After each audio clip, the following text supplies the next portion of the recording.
A millionaire adopts 4 abandoned children left at his gate. What their mother does next leaves him in shock.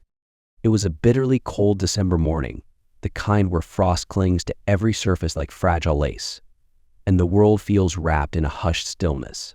The sprawling estate of Lucas Harding lay blanketed in a pristine layer of snow, its towering iron gates standing like silent sentinels against the icy dawn. Inside the opulent mansion, everything was still, save for the faint hum of security monitors glowing in the dim light of the surveillance room. And then it happened. A sudden buzz shattered the quiet. The gate alarm echoed through the house, startling even the ever-calm Gregory, Lucas's loyal butler. On the screen, a haunting sight appeared: 4 small figures, bundled in worn, mismatched clothing, huddled together against the cold. Their breath formed tiny clouds in the frosty air as they clung to each other for warmth. The eldest, a girl no older than 10, had her arms wrapped protectively around her siblings, her wide, fearful eyes darting toward the imposing mansion in the distance. Lucas Harding sat at the head of his vast dining table, the morning silence broken only by the soft clink of his coffee cup against fine china. His eyes wandered aimlessly out the frosted window, as they often did, lost in thoughts that rarely brought him peace. But then an abrupt buzz from the estate's security system jolted him back to the present. "Sir," Gregory called from the doorway, his usually steady voice tinged with an edge of urgency. "You might want to see this." Lucas, accustomed to the occasional trespasser or delivery mistake, rose with reluctant curiosity. He followed Gregory to the security room, where the screens displayed the source of the disturbance. And there they were. 4 children. 4 tiny figures standing at his imposing iron gates, their frail bodies trembling against the relentless cold. The eldest, a girl with defiant eyes that brimmed with fear and resolve, clutched a toddler in her arms.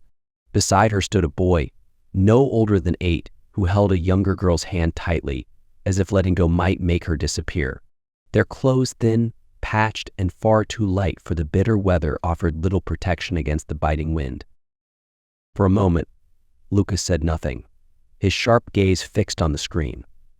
The image gripped him in a way he couldn't explain. He had seen poverty, desperation, and even cruelty in his life, but this was something else. This was raw, vulnerable. And then Gregory pointed it out. "There's a note, sir," he said, gesturing to a crumpled piece of paper pinned to the gate by the wind. The cameras zoomed in, and Lucas read the words aloud, his voice low but steady. "Please take care of them. I can't." The words hung in the air like a specter, heavy with unspoken pain. Lucas straightened, his jaw tightening. A flicker of emotion crossed his face, an unfamiliar cocktail of anger, pity, and something deeper, something harder to name. He stepped back from the monitor. "Call the authorities," he muttered. "They'll know what to do." But Gregory didn't move. Instead, the older man met Lucas's gaze with quiet defiance. "By the time they arrive, sir, those children might not make it." The words hit Lucas like a blow. He turned away, pacing the room, his footsteps echoing against the cold marble floor. He wrestled with the implications, with the responsibility, with the risk. He wasn't a father. He wasn't even someone who kept close friends. What business did he have taking in children, even temporarily? But as he glanced back at the screen, at the eldest girl's desperate attempt to shield the baby from the wind, his resolve wavered. With a sigh that seemed to come from the depths of his soul, he spoke. "Bring them in." Gregory wasted no time. Moments later, the gates opened and the children hesitantly stepped onto the estate. They moved cautiously like frightened deer, their eyes darting to the grand mansion ahead and the unfamiliar faces approaching them. Inside, the warmth of the grand foyer engulfed them, but it did little to tell the fear etched into their expressions. The eldest, Emily, stood tall despite her small frame, her arms protectively wrapped around the toddler Max, as she later introduced him. Her voice was quiet but firm, with the kind of maturity no child should have to possess. "We don't want to be any trouble," she said, though her trembling hands betrayed her bravery. Tommy, the boy, clung to his sister's side, his wide eyes scanning every corner of the grand space. He said nothing, but his grip on Lily's hand tightened whenever she moved too far away. Lily, just 5 years old, stared in awe at the chandelier above, her face a mix of wonder and exhaustion. And then there was Max, barely 18 months old, his chubby cheeks red from the cold. He whimpered softly, nestling deeper into Emily's arms, seeking comfort she could barely provide. Lucas stood at a distance, unsure of what to do or even what to feel. He had expected noise, chaos, tears. Instead, he was met with silence. A heavy, heartbreaking silence that spoke louder than words ever could. Gregory approached Lucas, his voice a quiet murmur. They need food, warm clothes, a place to rest. Lucas nodded, still hesitant but resolute. See to it. As the children were led away to be cared for, Lucas remained in the foyer, staring at the now empty space where they had stood. A strange heaviness settled in his chest. He couldn't explain it, but something about those children, their eyes, their silence, that damned note had pierced a part of him he thought was long gone. For the first time in years, Lucas Harding felt something more than the weight of his wealth and solitude. He felt responsibility. He felt human. The first days were anything but easy. Lucas Harding, a man accustomed to the precision and order of corporate boardrooms, found himself thrust into a role for which he had no training parenthood. The children, still wary and shaken, moved through the grand mansion like ghosts, their small footsteps echoing in its vast, empty halls. They spoke in hushed voices, their gazes darting nervously whenever Lucas entered a room, as though they were intruders in a world far too big and unfamiliar.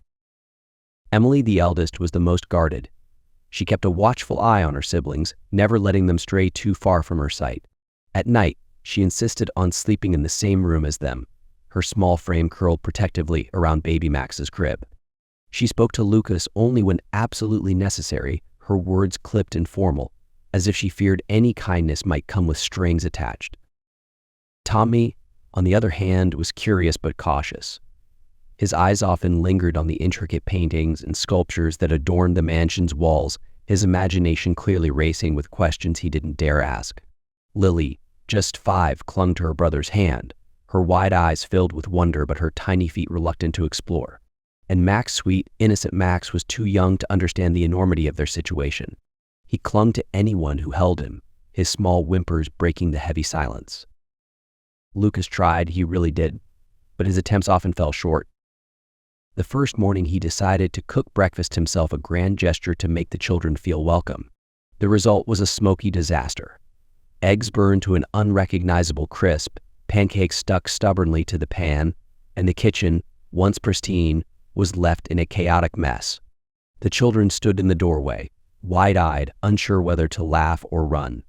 Gregory eventually stepped in, saving the day with a spread of warm toast and jam. Then there were the little things Lucas hadn't anticipated: Max's midnight cries, Lily's fear of the dark, Tommy's restless energy that seemed to spill over into every corner of the house. Lucas stumbled through each challenge with the awkwardness of a man grappling with emotions he didn't yet understand. But amidst the chaos, something remarkable began to happen. One afternoon, Tommy wandered into Lucas's workshop, a space brimming with gadgets and half-finished projects. At first, Lucas was irritated. This was his sanctuary, his retreat from the world. But when Tommy's eyes lit up at the sight of a tiny mechanical bird Lucas had been working on, irritation gave way to curiosity. "What's that?" Tommy asked, his voice tinged with awe. Lucas hesitated, then handed the bird to him. "It's a prototype," he said, his tone softer than usual. "Press this button." The bird's wings fluttered and Tommy's face broke into a wide grin. For the first time, Lucas felt a flicker of pride, not in his invention, but in the joy it brought to the boy. From that day on, Tommy became a regular fixture in the workshop, his endless questions and boundless curiosity breathing life into a space that had once been cold and mechanical. Lily, meanwhile, found her refuge outside. One morning, as Lucas watched from his study window, he saw her standing in the overgrown garden, her tiny hands brushing against the wilted flowers. She turned to Gregory and asked, "Can we make it pretty again?" Her determination was infectious. With Gregory's help, she began clearing weeds, planting seeds, and watering every patch of earth she could reach.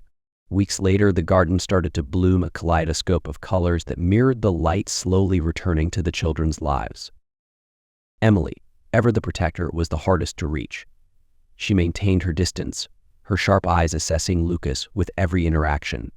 But one evening, As she tucked Max into bed, Lucas approached with a book in hand. "May I?" he asked, his voice tentative. Emily hesitated, then nodded. Lucas sat beside the crib and began to read. His voice, steady and deep, filled the room with the magic of a bedtime story. As he glanced up, he noticed Emily relaxing ever so slightly, her defenses lowering just enough for a faint smile to creep onto her face. It was a small victory, but a victory nonetheless. Day by day, the walls between them began to crumble. Lucas found himself celebrating small moments: Lily's delight at the first bloom in her garden, Tommy's triumphant discovery of how gears worked, Max's first full night of sleep without tears. And Emily? She began to trust, offering quiet smiles and even a few shy words of thanks. Lucas, too, was changing. He no longer saw the children as burdens or responsibilities. They were his family, a chaotic, beautiful mess of laughter and tears that filled the mansion with a life it had never known. For the first time in years, Lucas Harding felt something he hadn't thought possible: joy. As he stood in the doorway one evening, watching the children play together in front of the fireplace, he realized he was no longer just a caretaker. He was their protector, their guide, their father. And though he hadn't planned for this life, it felt like it had been waiting for him all along. Sylvia Turner, the kid's mother, had once dreamed of a better life. She had pictured a cozy home, a steady job, an evening spent reading bedtime stories to her children without a care in the world. But life, as it so often does, had other plans. Her dreams began to unravel shortly after Max was born. The father of her children, a man who had promised her the world, disappeared the moment responsibility knocked at his door. With no support system and no steady income, Sylvia was left to face the cruel realities of the world alone. She tried. She really did. By day, she worked tirelessly at a diner, her hands raw from washing dishes, her feet aching from hours spent on the unforgiving floor. By night, she pieced together freelance sewing jobs, her fingers pricked and calloused from countless hours of stitching. But no matter how hard she worked, it was never enough. Rent piled up, utility bills went unpaid, and the gnawing ache of hunger became an all-too-familiar companion. Her children became her only solace. Emily, her eldest, was her anchor, stepping into a maternal role far too early for a girl of her age. Tommy's laughter, though fleeting, was a reminder of better days. Lily's innocence was a fragile light in Sylvia's dark world, and baby Max's chubby hands and soft giggles were her reason to keep going. But the weight of her circumstances was relentless. One cold winter night, as Sylvia huddled with her children in their drafty one-room apartment, the reality of their situation hit her like a tidal wave. Max's tiny cries echoed in the stillness, his cheeks red and chapped from the cold. Emily sat in the corner, silently shivering, her arms wrapped tightly around her siblings. There was no money left for heat, no food left for dinner. Sylvia looked around the room and saw not a home but a prison. Her children deserved better, so much better than she could give them. The decision didn't come easily. For days, Sylvia wrestled with her options, pacing the tiny apartment until her feet ached. She considered every possibility, every shred of hope. But in the end, all she could see were dead ends. Then she remembered the estate. Lucas Harding's estate. She had passed it once years ago when the father of her children had driven her through the affluent neighborhoods to dream of a life they'd never have. She remembered the towering gates, the manicured lawns, and the whispers about the man who lived there, rich, reclusive, and childless. Perhaps she thought he could give her children the life she couldn't. Perhaps in his wealth and solitude, he would see what she saw in them, their beauty, their potential, their worth. And so, one icy morning, she made the hardest decision of her life. With trembling hands, Sylvia bundled her children in their warmest clothes that were still too thin for the biting cold. She told Emily to hold Max tightly and instructed Tommy to keep Lily close. Her voice was steady, but her heart was breaking. "Be brave," she whispered, her words catching in her throat. "No matter what happens, you have each other." As they walked to the estate, the wind bit at her face, and tears froze on her cheeks. When they finally reached the towering gates, Sylvia hesitated, her resolve wavering. She placed a crumpled piece of paper on the ground, its hastily scribbled words her only explanation. "Please take care of them." I can't. With one last look at her children, her heart, her soul, her everything, she turned and walked away. Every step felt like a betrayal. every step toward her heart. But she didn't look back. She couldn't. Because if she did, she knew she wouldn't be able to leave. Sylvia disappeared into the cold, her figure swallowed by the snow-covered landscape. And as the gates closed behind her children, she whispered a silent prayer that Lucas Harding, the man she had never met, would see them not as a burden, but as a blessing. She had no idea then how much that single decision would ripple through their lives or how it would eventually lead her back to them. As winter melted into spring, the mansion began to hum with a life it had never known. What was once a cold, silent fortress now echoed with the laughter of children, the patter of tiny feet, and the warmth of shared moments. Lucas Harding, the man who had built his empire on solitude and efficiency, found himself at the center of something far more chaotic and infinitely more beautiful. It wasn't an instant transformation. No, it came in small, almost imperceptible steps. But with each passing day, Lucas's carefully constructed walls began to crumble, replaced by something softer, something real.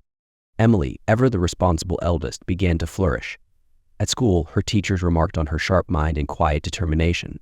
Lucas, who had initially been hesitant about parent-teacher conferences, soon found himself beaming with pride as they spoke of her achievements. "She's a natural leader," one teacher said, handing Lucas a drawing Emily had made.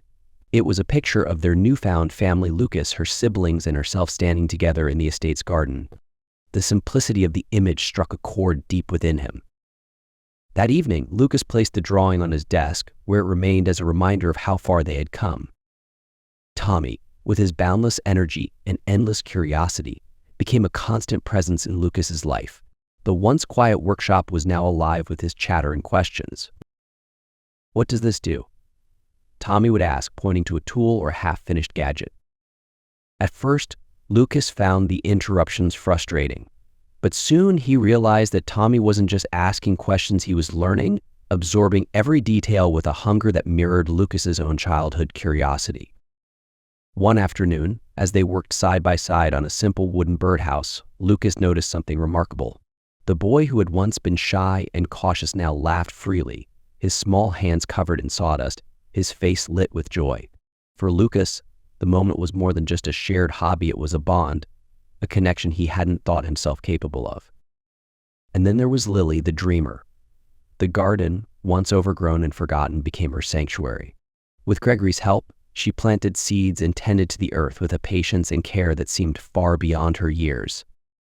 Lucas often watched from his study window, marveling at the little girl who could coax life from the soil with her tiny hands.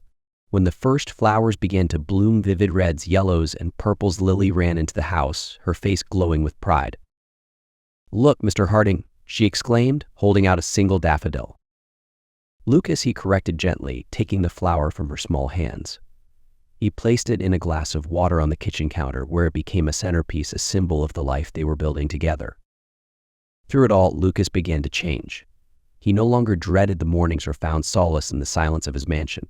Instead, he woke to the sound of giggles, the smell of pancakes often slightly burned by Tommy's enthusiasm in the kitchen, and the sight of Max toddling toward him with outstretched arms.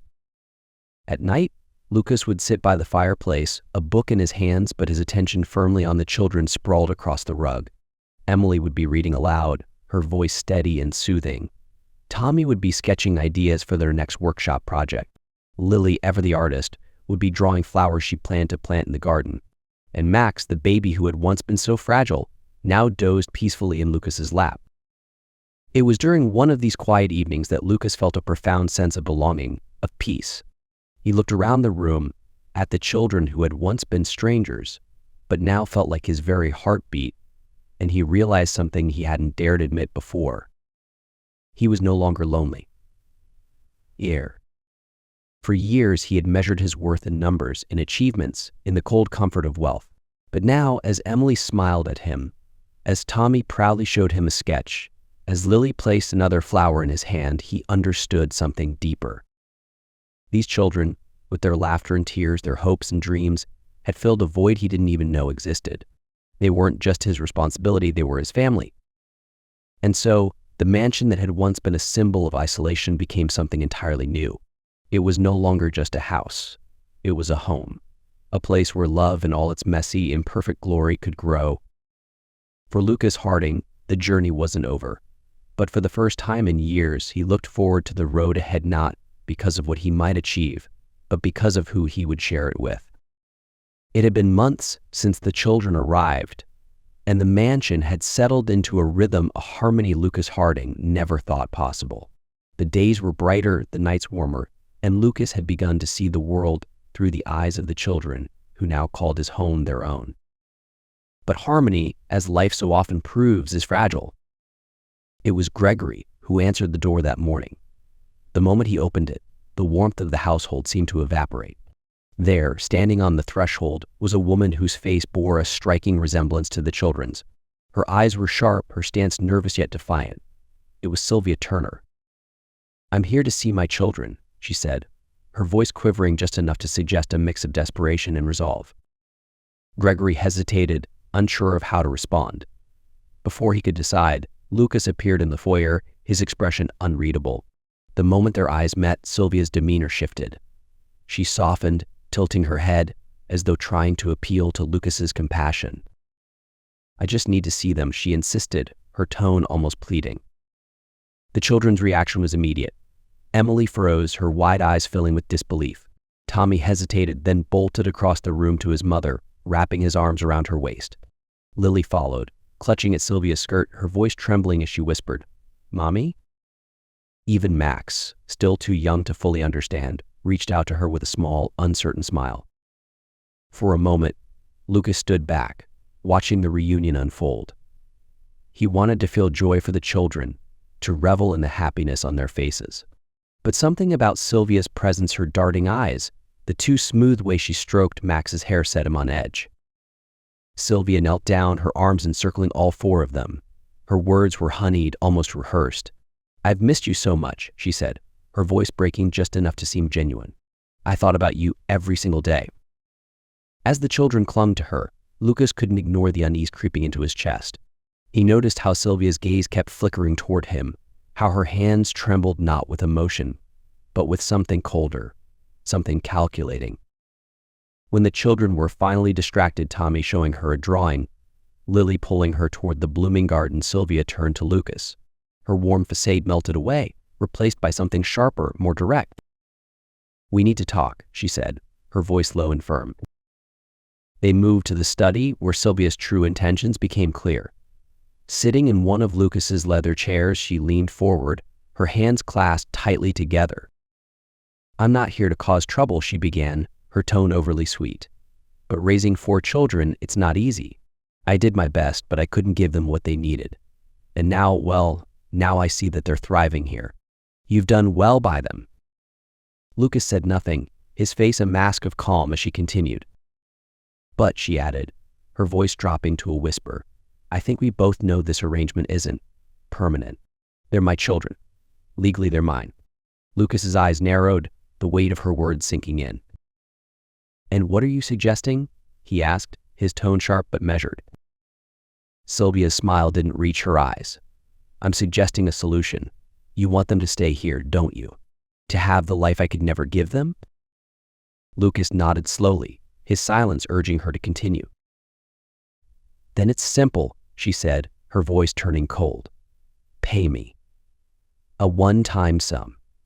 Enough for me to start over, to rebuild my life. And I'll leave them here with you."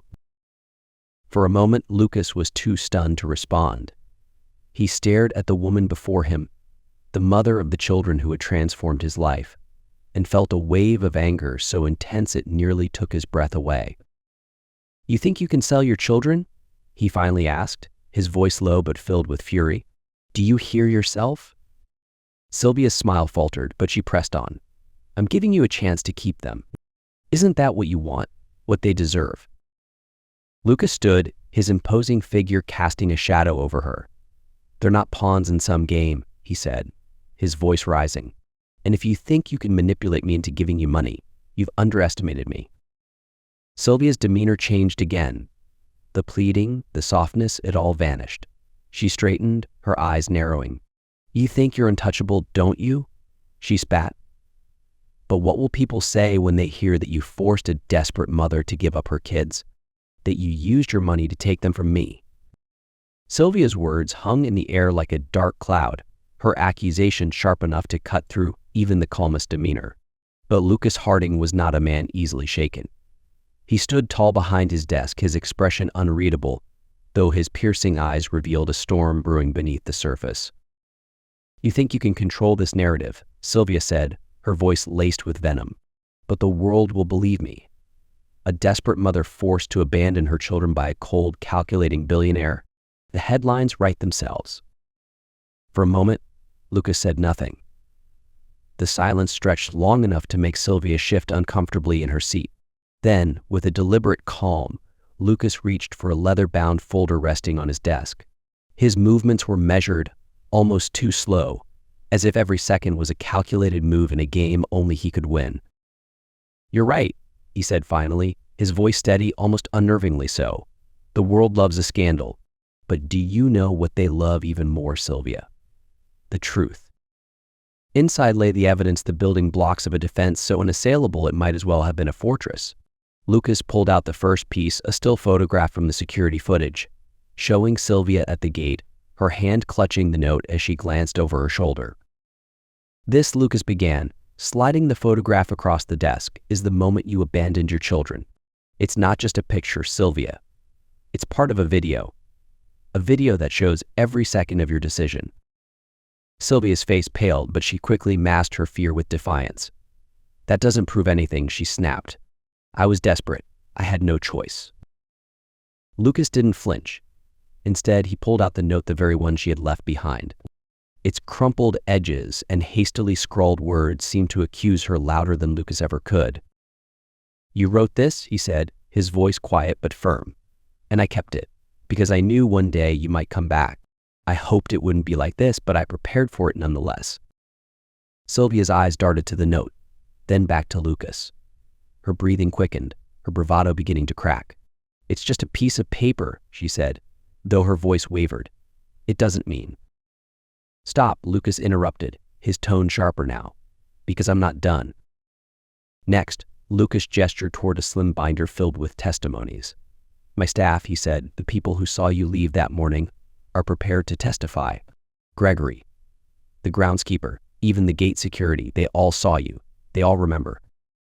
Sylvia's mask of confidence shattered completely. Her hands trembled, and she gripped the arms of her chair as if steadying herself against an invisible blow.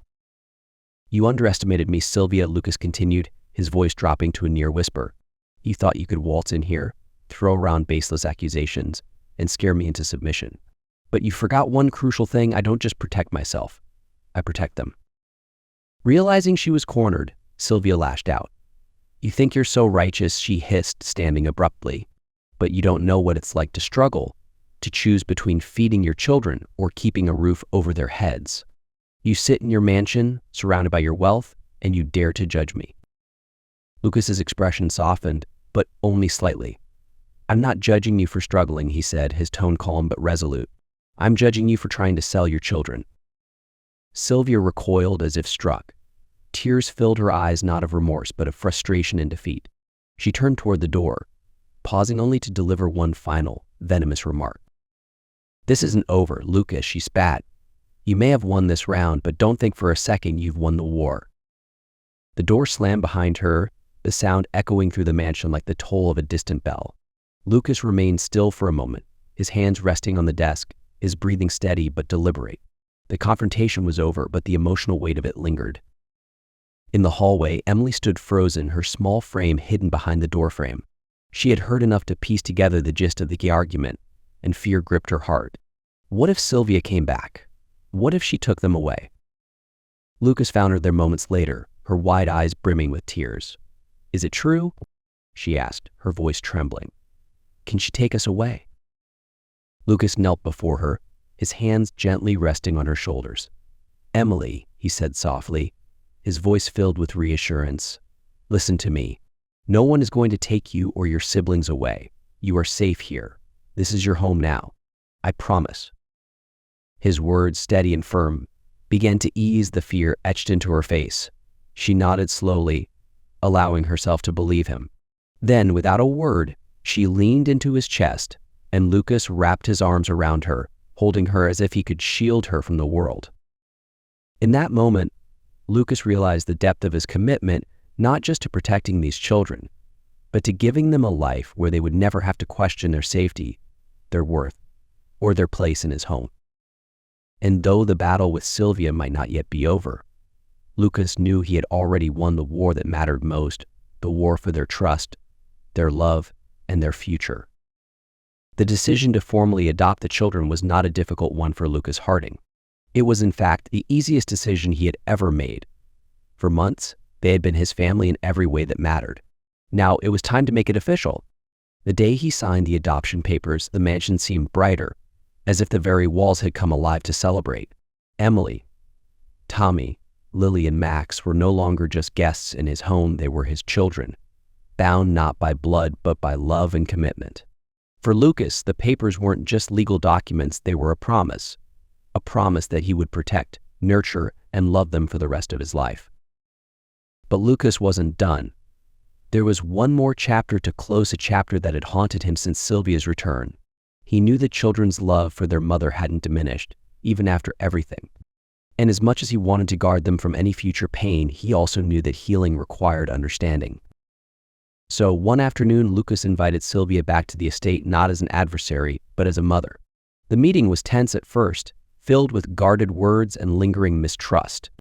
But as they talked, something unexpected happened. Lucas saw the regret in her eyes, the weariness etched into her face. Sylvia wasn't a villain, she was a woman who had made mistakes, born of desperation and hardship. "I want to help you," Lucas said, his voice steady but kind. "Not just for the children, but for you. I can offer you a job here on the estate. A chance to rebuild your life and to be a part of theirs." Sylvia's eyes filled with tears. She nodded, her voice breaking as she whispered, "Thank you. I don't deserve this, but thank you." It wasn't an easy transition. Rebuilding trust takes time, and forgiveness doesn't come overnight.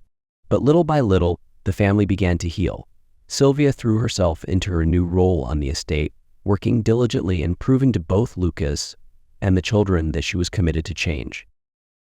Emily, ever the cautious one, was the first to extend an olive branch. One evening, as Sylvia sat in the kitchen folding linens, Emily placed a steaming cup of tea beside her. "Thanks, Mom," she said softly, her voice carrying years of unspoken words. Sylvia looked up, her eyes wide with surprise, and then she smiled, a smile filled with hope and gratitude. By Christmas, the mansion was unrecognizable. The once sterile halls were adorned with garlands and twinkling lights. A towering Christmas tree stood in the living room, its branches heavy with ornaments chosen by the children. Laughter filled the air as Lily and Tommy hung the last of the decorations, while Max toddled around with a plush reindeer in his arms. The dining table, once a place of solitary meals, was now crowded with people. Lucas sat at head, his heart swelling as he watched his family, his true family, come together.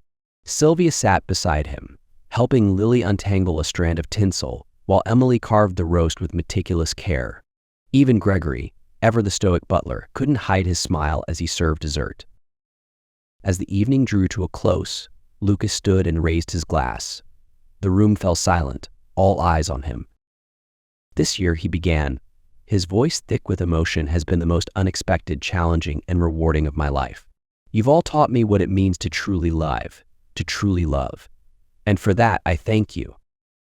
The children cheered, Sylvia wiped away a tear, and Gregory gave a small, approving nod. In the months since that cold December morning, Lucas Harding's life had transformed in ways he could never have imagined. His mansion, once a symbol of isolation, had become a sanctuary of love and laughter. The man who had once measured his success by wealth now found his greatest riches in the people around him. And as the family gathered around the fireplace, their faces illuminated by the warm glow of the flames, Lucas realized something profound. This was only the beginning. A new chapter, filled with love, forgiveness, and hope, was waiting to be written. For Lucas Harding, the lonely millionaire turned devoted father, life had finally found its meaning, and it was more beautiful than he ever thought possible. And so, the story of Lucas Harding, the reclusive millionaire, reached a new chapter, one he had never expected, yet one he now couldn't imagine living without. His life, once defined by silence and isolation, had become a symphony of laughter, love, and second chances. The mansion with its grand halls and towering walls was no longer a fortress. It was a home, a place where the sound of children's laughter echoed through the corridors, where the scent of freshly baked cookies lingered in the air, and where the garden outside bloomed with vibrant colors, a testament to the life and love that had taken root. Lucas's transformation was not one of sudden epiphany, but of small, powerful moments. The first time Emily called him Dad, the night spent reading bedtime stories by the fire, the shared triumphs and challenges that turned strangers into family. Each moment built upon the last, weaving a tapestry of connection that was as strong as it was beautiful. For the children, Lucas was more than a guardian. He was their protector, their guide, and their rock in an uncertain world. For Sylvia, he became a bridge to redemption, a man who offered her not just forgiveness, but a second chance to be the mother she longed to be. And for Lucas, they were his everything, the pieces of his heart he never knew were missing. Life has a way of surprising us when we least expect it. For Lucas Harding, the knock at his gate that frosty December morning wasn't just the start of a new chapter, it was the beginning of a new life. A life where wealth wasn't measured in bank accounts, but in the love of 4 children and the family they had built together. Lucas Harding thought his fortune was in his wealth, but he found his true treasure in the family he never knew he needed.